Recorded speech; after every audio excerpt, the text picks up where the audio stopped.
crew. I'm at a red light. So I'm taking a minute to say, I hope you enjoy this video montage coming up.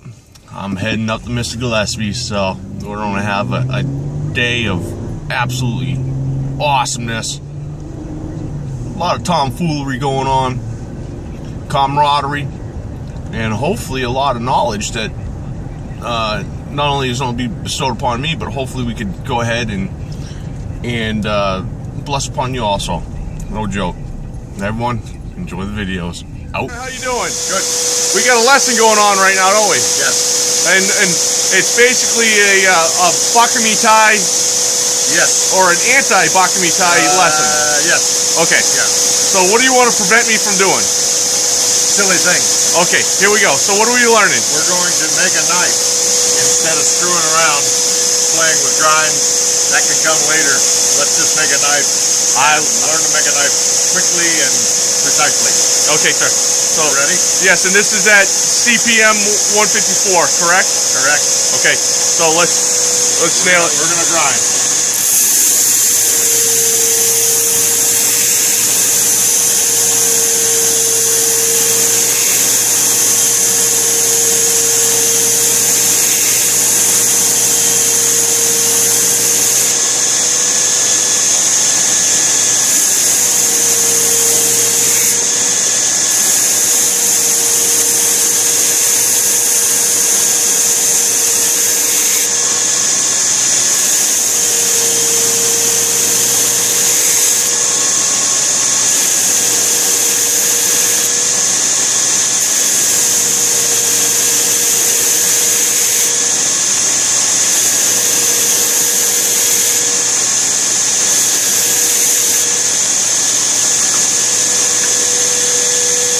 Oh, I'm sorry, sir. I was zoomed in. Go ahead. All right, we're swapping places. Yes, sir. Sorry for the shaky camera. I'm zoomed in, sir. Just looking for my Allen wrench.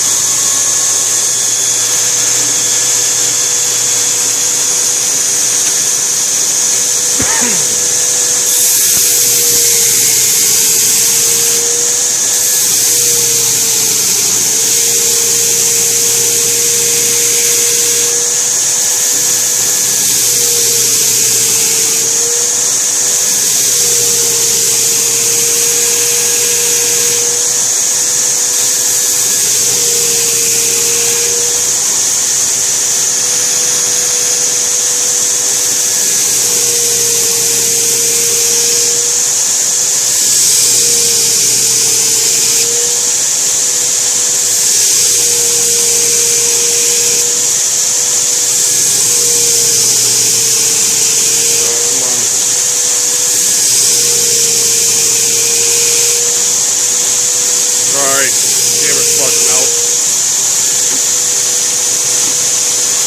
They don't match, but I don't care because I'll bring them in together with the next grid. Yes, sir. Pretty dang close, though. Close.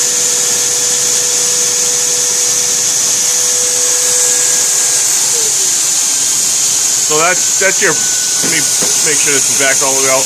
That's what you're talking about, efficiency of time, because right now we just broke 3 minutes. 3 minutes for your preliminary grind. Yep. Going in, versus it took me 3 days on that. Well, to be honest, it actually took me a little longer than that. Yeah. It took me, you know, a little over a week because of Mr. Mom and everything else. Yep. But to get that compound grind, which Is cool, yes, but it's only cool when it comes out. Correct. Yes, sir. It's not so cool when it messes up. and you have to spend 2 weeks to do something that Cleaning up, trying to make it even, and all of those little things. When how many knives if you just did a straightforward grind? Now, you know, this is one grind. I can put a false edge on that at any point. Yes, sir. And give it a more complex look. Or a cool flint pattern like we were talking about. Flint pattern, or, you know, anything. But when you get into those multiple angle grinds, they're fun, they're unique, they give a nice look to a knife under you know, certain circumstances. Yes, sir. But it's more of a project than your production. And it's absolutely, I mean, obviously, your machine versus my machine, you really think that I should try my best to stay with the basics versus the complexity, correct? Yes. Walk, grasshopper, before you run. I'm trying to teach my son to crawl before he walks, but he just wants to go right to walking, sir. Yeah, well, my grandson just wanted straight to walking. Yeah, so You know. he's probably like his dad. He doesn't want to be on the ground. You know what I mean? Yeah. I want to see life from a different angle. All right, so sir, we're going to go ahead and stop here. Thank you very much. I'll add. Don't worry, we don't have a bunch of videos today. Okay. Thanks, sir. Out. Sir, and I forgot to get the camera going.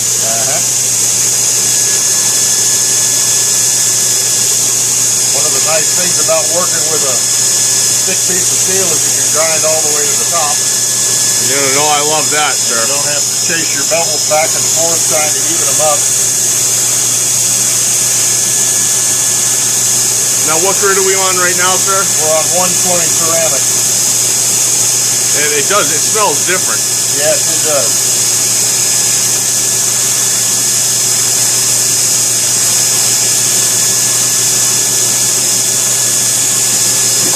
Okay, so there's where I'm trying to bring the other side up to.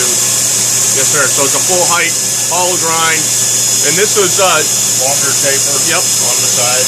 a much higher distal taper, correct? Just the taper, yes. We're going to swap sides again. Yes, sir.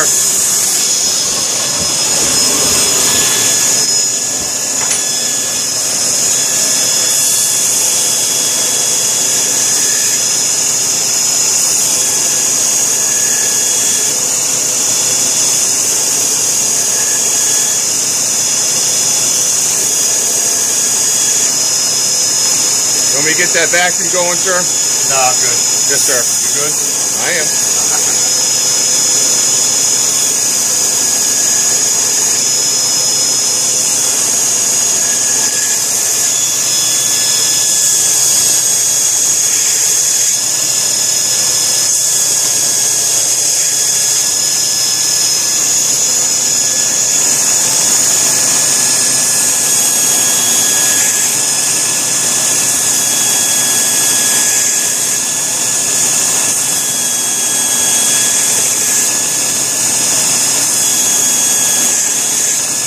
Okay, so we're coming closer. Yes, sir. A little bit more, and we'll be up even. Then I'll start working the bevel pin, and then I'll bring this in with a J-flex belt. Yes, sir. And match those.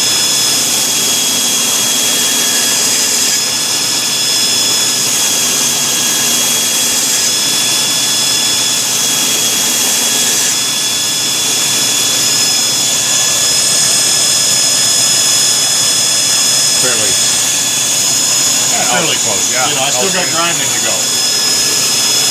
So now we're going to the J-flex. I'll leave a little overhang on the wheel, and I'll round out those plunge lines. Yes, sir. So, and bring those even with, yes, with a flare. so what you do with the belt is what I do with the file still, correct, Yes. sir? Yeah.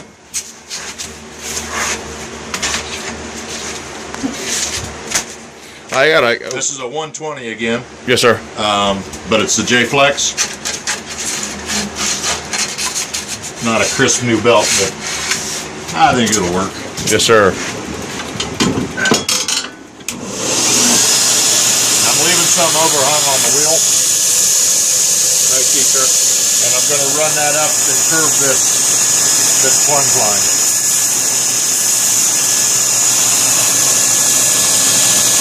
Yes, sir.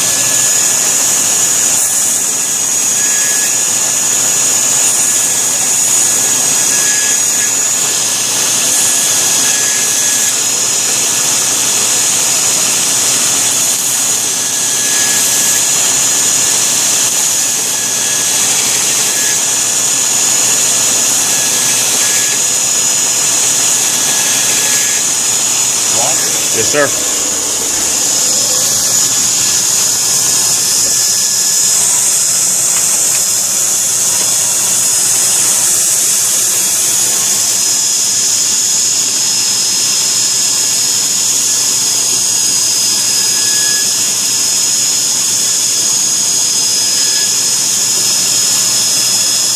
back it out.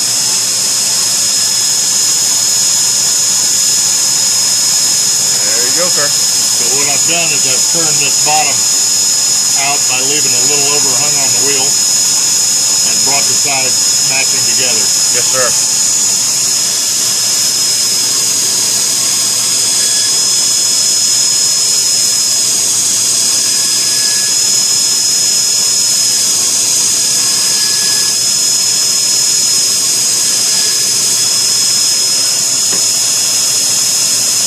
What I'll start looking at now is the taper.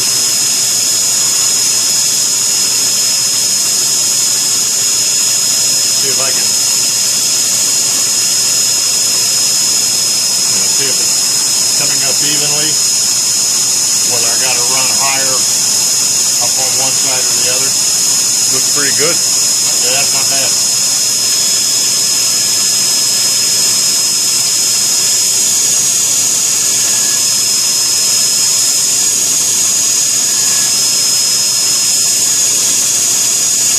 I don't go to extremes, thinning out the blade before heat treat, because I like to leave a little metal there, because I'm superstitious. Well, when it's worked for you for 6,000 times, sir, it doesn't make sense to change it, right? Well, yeah, I don't know if it does or not, but that's pretty close to where I heat treat at. I know a lot of guys go a lot thinner than that, but Yeah, you've reprimanded me more than once for going thinner. yeah. All right, sir, I'm joking. Well, not really, you have. Yeah, I have. Bringing a working edge to you before heat treat, it does not I mean, we got, after the heat treat, we're going to hit it again with 120. Yes, sir. And then go to 220, and who knows where from there, depending on the finish. Yes, sir. We want to put on this blade. You said you did want a false edge on this? Oh, absolutely. All right, let me switch back to the 120 ceramic, and we'll cut in a false edge. Oh, we'll hang out for that. I'm going to change the direction of the grind on the top so I can see. I'm putting the grind marks across so I can scribe and pick up a little better on that cheddar on that.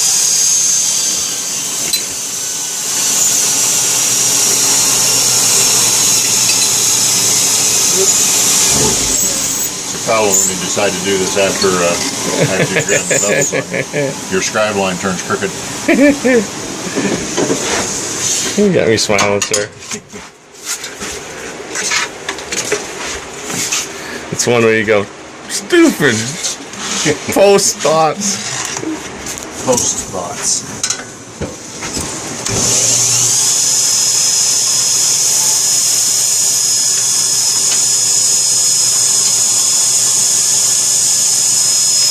I don't know where to start.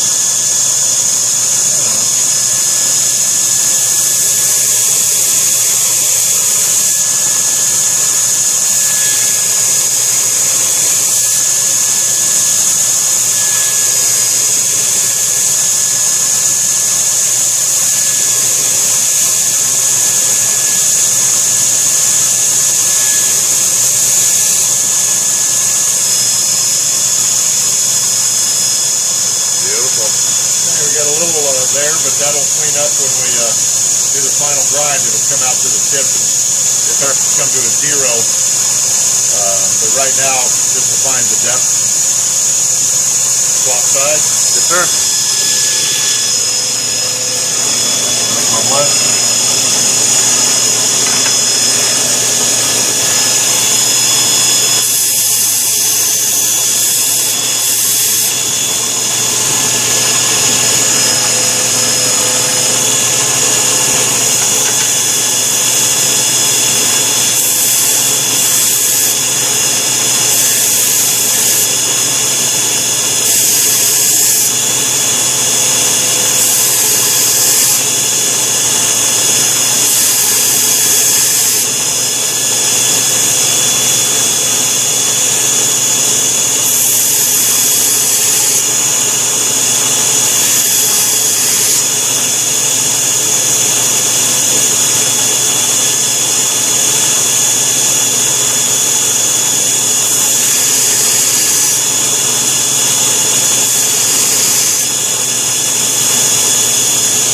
So we're roughed in, fairly close. You know, that's going to get 2 more grits on that also. Yes, sir. So we're pretty close to ready to heat treat. Yes, sir. On that knife.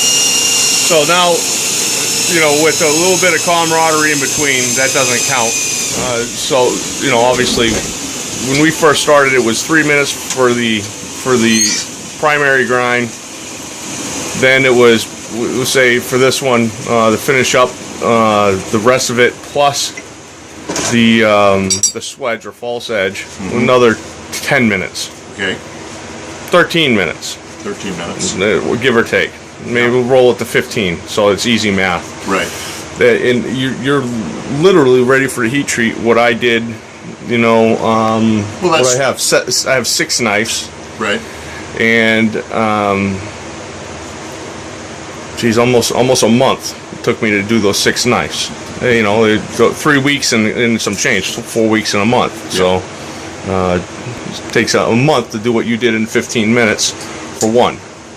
So if we round, well, not exactly the same grind. You were doing a.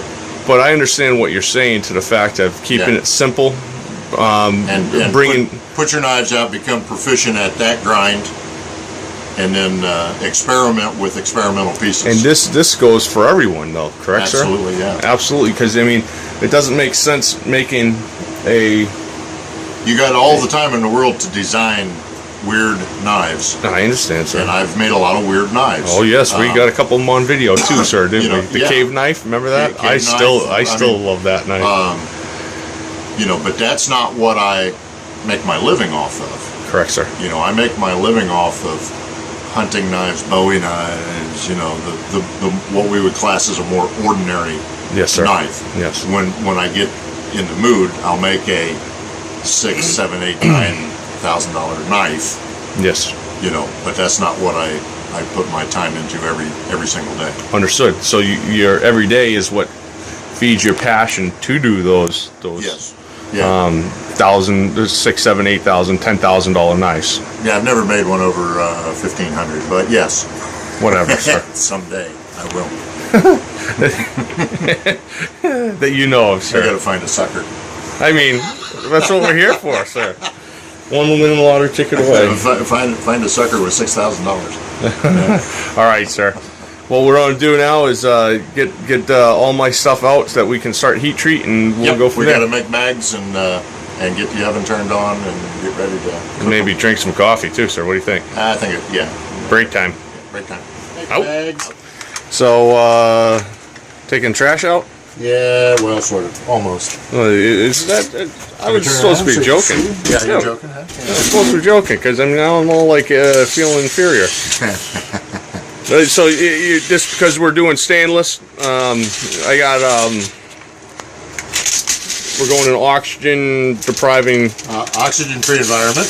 Oxygen free. Sorry, sir. Because of the soak time of your air hardening steels, you would decarburize too much by just putting it in an open environment. You can do this in a couple different ways. You can use a inert gas into your oven, which I don't have. You can pack it in, you know, a container of iron filings or something like that, which I don't have.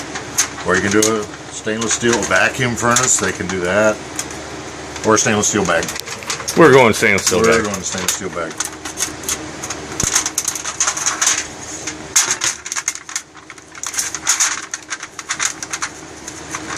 Sweet. Sweet. I wonder where I put my tools. Which tool are you looking for? Roller thing. There it is. Yeah, sorry, sir. It's a bad habit of throwing stuff when I'm done using it. It's usually because I'm talking to you, though. Well, so you're like, not always. fucking me, Ty, whipping stuff. I just happen to duck real fast. One must always be careful when working with 2,000s thick sheet metal. It's sharp. Yeah, like it's my safety blurb. Okay.